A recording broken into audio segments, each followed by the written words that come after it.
Hai pendengar semua, selamat datang dan mendengarkan audiobook dari Audiotun. Kita lanjutkan novel karya K.L. Nurmala yang berjudul Tuan Muda yang Terhina. Dengan pengisi suara Restika. Dan inilah episode yang ke-55, Jamuan Keluarga. Selamat mendengarkan. Senja mulai menghilang, berganti malam yang mulai menyapa seisi alam.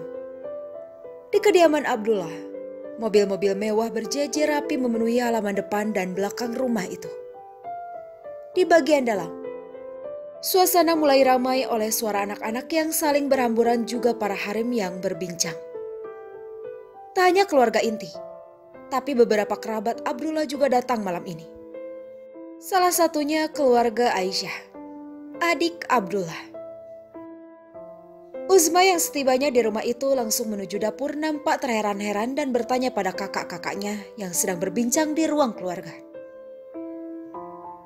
Siapa yang mengatur menu untuk makan malam ini? Dan para pelayan itu, rasanya aku belum pernah melihat mereka. Di keluarga Abdullah, Uzma yang paling suka memasak dan mengatur semua menu dalam setiap jamuan keluarga. Tak heran jika Sarah dan Laila menjulukinya si tukang masak atau bahkan kepala pelayan. Safia mengerutkan kening mendengarnya. Terlebih saat melihat beberapa pelayan yang mulai menyajikan teh, kopi dan juga cemilan. Tanpa banyak bicara, Safia langsung menuju dapur dan tercengang melihat menu masakan yang sudah siap hidang dan sebagian masih dalam pemanggang. Safia pun menanyakannya pada salah satu pelayan yang ada di sana. Siapa kalian? Kami pelayan di rumah Tuan Ahmed, Madam. Sahut juru masak. Paman Ahmed? Gumam Safia heran. Betul, Madam. Nona muda yang meminta kami datang. Sahut juru masak itu lagi. Istri Arjuna? Gumam Safia lagi kemudian mengulumkan senyumnya. Safia lalu merogoh ponsel dan menelpon seseorang. Saleh, pesanan untuk makan malam belum kau buat? Aku akan membatalkannya. Ayolah, para kokimu baru menyiapkannya bukan? Jadi tidak ada yang dirugikan di sini. Aku akan membayarnya kalau kau memaksa. Baiklah. Safia menutup panggilannya dan menoleh pada pelayan yang masih berdiri tak jauh darinya. Apa semuanya sudah siap? Apa saja yang kau masak untuk malam ini? Tanya Safia sambil membuka satu persatu masakan yang berjajar rapi di meja dapur sambil mencicipinya. Juru masak itu menyebutkan satu persatu makanan yang dibuatnya. Madam, ada yang mengantar pesanan kue untuk Natasha. Ujar seorang pelayan yang menghampiri Safia. Anak keempat Abdullah itu langsung menoleh sambil membulatkan mata. Jangan bersikap tidak sopan dengan hanya menyebut nama. Panggil dia Nona Muda. Tegur Safia dengan tatapan yang menajam. Pelayan itu langsung tertunduk dan melihat ketakutan sambil berkata dengan suara sangat pelan. Maaf, Madam. Saya tidak tahu itu nama Nona Muda. Safia mendelik tajam dan meminta beberapa pelayan untuk mengambil pesanan dessert serta menaruhnya di dapur. Ia juga memanggil pengasuh anaknya untuk memanggilkan para pelayan di rumah Abdullah. Sina, ambilkan tasku, seru Safia pada putrainya.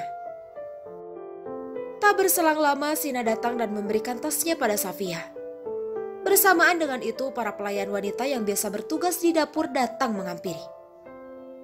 Sina mendelik jijik ke arah mereka.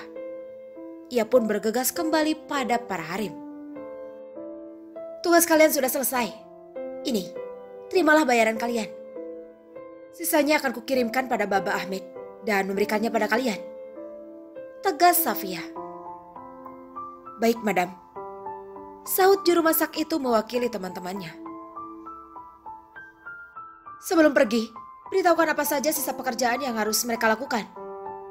Titah Safia, kemudian berlalu meninggalkan dapur. Setibanya di ruang keluarga, Sarah bertanya pada Safia. Siapa mereka?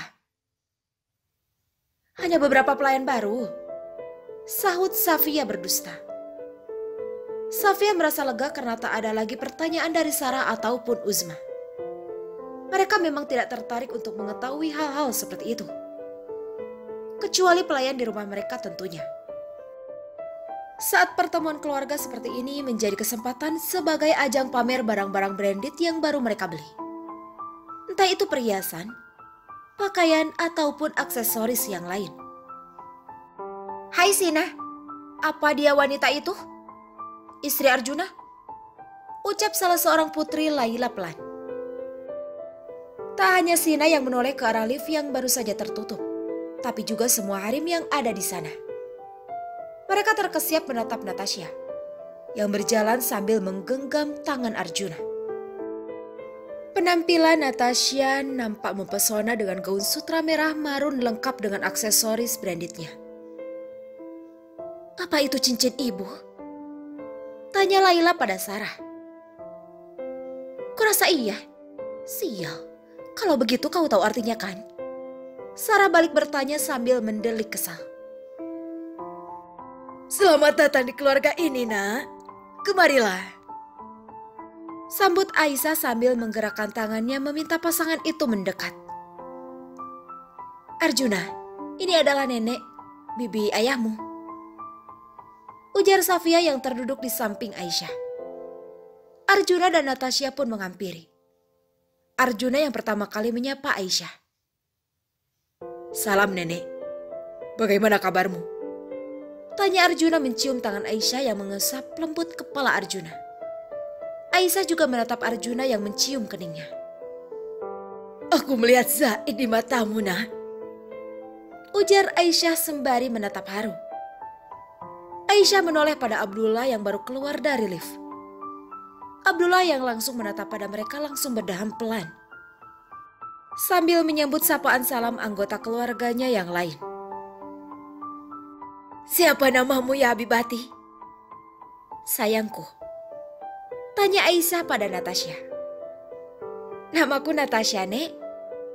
Nenek bisa memanggilku Tasya? Sahutnya lembut.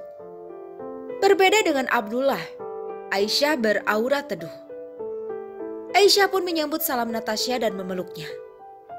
Arjuna cukup lega. Setidaknya ada yang sebaik Aisyah di keluarga besar Abdullah. Arjuna, temui saudaramu yang lain. Ujar Safia. Arjuna mengangguk dan menoleh pada Natasha yang mengangguk pelan padanya. Arjuna pun berlalu meninggalkan ruangan itu dengan diiringi tatapan beberapa wanita muda yang menatapnya tanpa berkedip. Tidakkah menurutmu dia sangat tampan? Bisik seorang di antara mereka pada saudarinya. Kau benar, dia tampan sekali.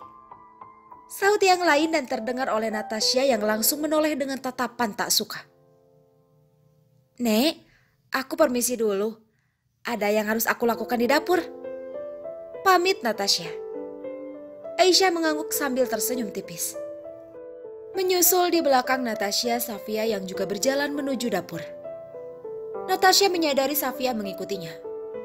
Natasha menyeringai tipis sambil tersenyum miring. Bagaimana Bibi? Apa kau suka dengan ideku?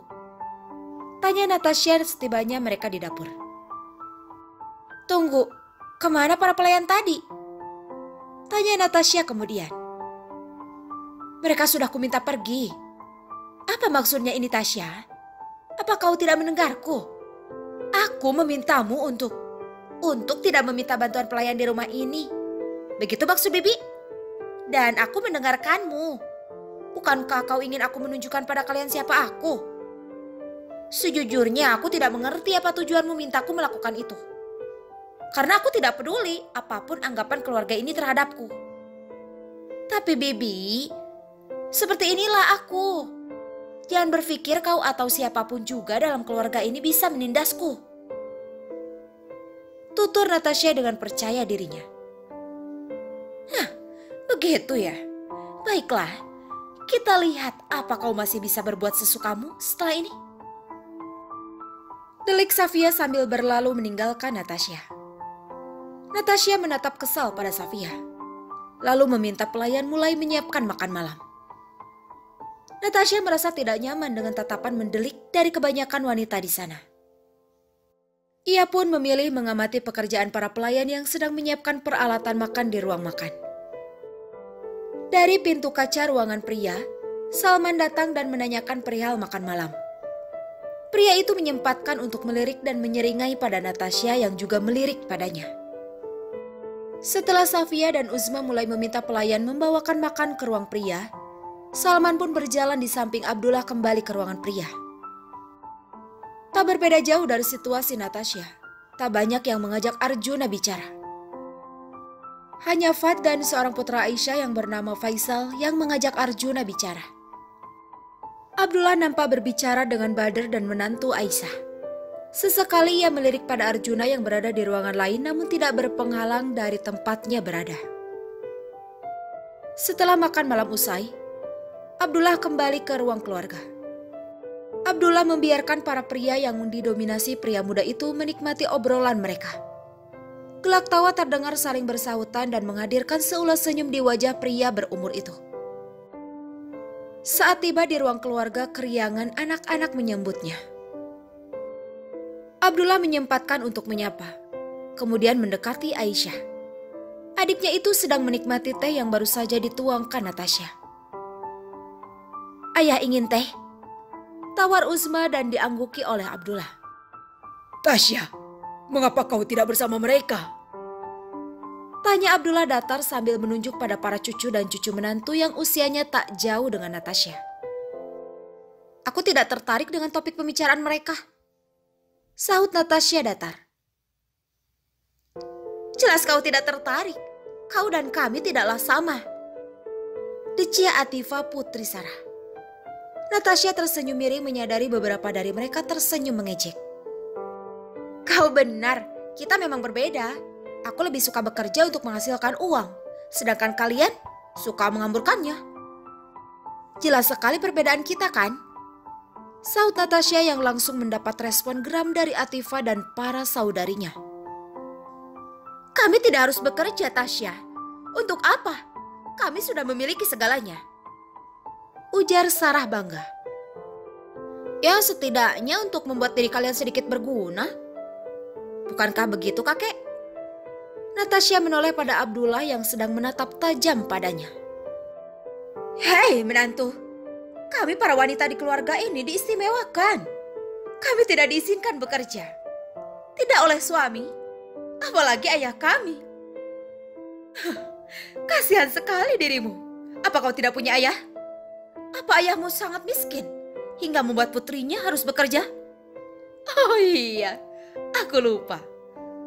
Ku dengar bahkan Arjuna seorang office boy saat menikahimu. Kasihan," decih Laila. Natasha menggigit bibir bawahnya menahan perasaannya yang tertohok oleh ucapan Laila. Seorang ayah. Natasha serasa ingin tertawa sekaligus menangis jika teringat bagaimana hubungannya dengan Adipura selama ini. Bersambung. Episode ini telah usai. Jika suka, jangan lupa tekan tombol favorit di audiobook novel ini. Terima kasih telah mendengarkan. Kalau kamu mau dengar audiobook lebih banyak dan gratis, segera download AudioTune.